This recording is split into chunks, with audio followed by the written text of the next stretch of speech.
With there being 1,000 extra tanks in Arms Race, it is impossible for them to be top tier or even good. It just cannot happen. You will have top tier tanks and you will have good tanks, for sure. However, you will also have some that are good in some modes but terrible in others. You will then have your average tanks that you can use quite well if you are in the right server with the right amount of players. You will have tanks that are bad, but if you are good enough at the game and the servers are good enough for that specific tank, you can do quite well given enough time. You will have tier 2, tier 3 and tier 4 tanks that are brand new, not in the original game, and although some of these may be good, I'm not counting these. You will also have those that are so broken that they eventually get nerfed. I'm looking at you, Ultra Spawner. Now, believe it or not, I have played every single Arms Race tank, even if it is just for a short time, to see how they are in game. Not to mention, I have also seen other players play some of these tanks, just to see how they are. And out of all of these tanks that I have played, there is at least one that needs a serious buff. And to those that have also played this tank, I think you may also understand and relate to this if you actually find it a good tank to use, or you at least think it has the potential to be good. The Arms Race tank I am referencing is the Vulcan tank. Branching off the nail gun, it looks like a real life minigun, at least in design. When I first saw other players using this, and finally when I started to use it, I thought it would be a very good tank to use. Boy, was I wrong. The bullets are so damn weak, it's like a feather scraping your body. There is almost no way to kill, even an average player. And even if you do, it is because they just gave up. You have no way to escape because the recoil is so little, and any tank that acts like a triangle or a booster, you're just screwed.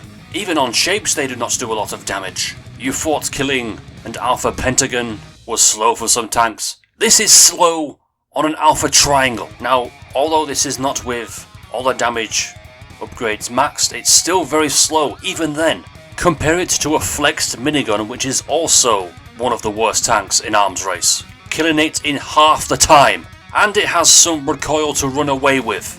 I wouldn't even call this a tank. I would simply just call it food for other players using much better tanks. Let's not forget, even if you do upgrade all of the main damage stats, you still do not have any health, and considering bullets are a lot stronger in Arms Race with tier 5 tanks, you have almost no chance, if any chance.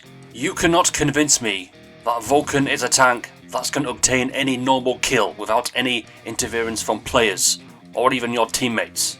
The only way you would be obtaining any kill with this tank is if they virtually give it to you, because they are not so good at the game, or they're challenging themselves, whichever the case. Look at the amount of damage it's doing to this Pentagon. So damn weak. And this is not even the highest tier shape that spawns normally. There's no chance with an Alpha Hexagon. And again, if you do max out stats like all of the main damage upgrades, good luck going against Ravens, or many other tanks that can insta-kill you, or very close to insta-killing you, and believe this when I say there's a lot more chaos in Arms Race.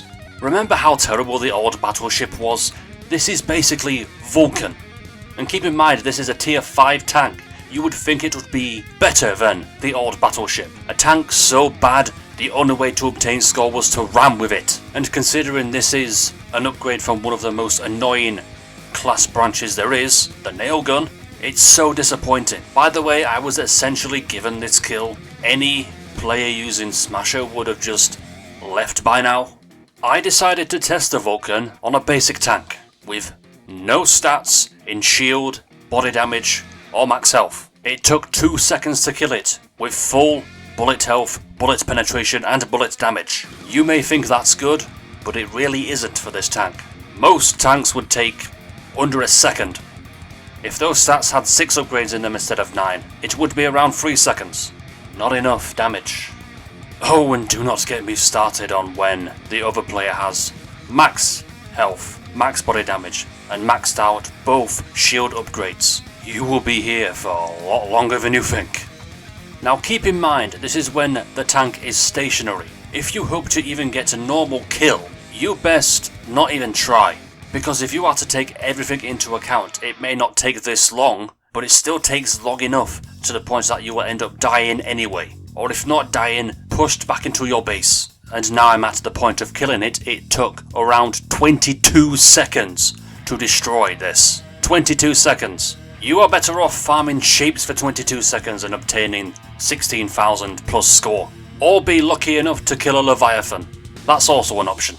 I will do the same test again with max damage stats, but also with max reload as well. You may not think there's a difference between 8 and 9 reload, but trust me, there is. And, wow, believe it or not, with max stats in health, penetration, damage and reload, it only took around 8 seconds to kill it. Well, I should certainly take that into account as well. That's still very slow, however, compared to almost every other tank. And as I said, this was a stationary tank that I killed. Try and do this against a moving player that most likely knows what they're doing. You really cannot be telling me that a tank that takes this long to kill almost anything with a lot of health is a tank that does not need a buff. Because let me tell you, and I will assure you here, this is one of the tanks, if not the only tank, that needs a serious buff. Oh, and since I killed a stationary tank with full defense upgrades, good luck trying to do this against the Basher. Just good luck, because you are seriously going to need it. Now, since there are tanks that have been nerfed, like Ultra Spawner and the Encircler branch, perhaps we should look out to the ones that really do need a buff. And I'm not talking about the bad tanks, I'm not talking about those, I'm talking about those that are completely useless. And I think Vulcan is a completely useless tank in my opinion. I'm just glad I've not done the arms race gauntlet, because tanks like these would really set me back. So with this tank, I rest my case.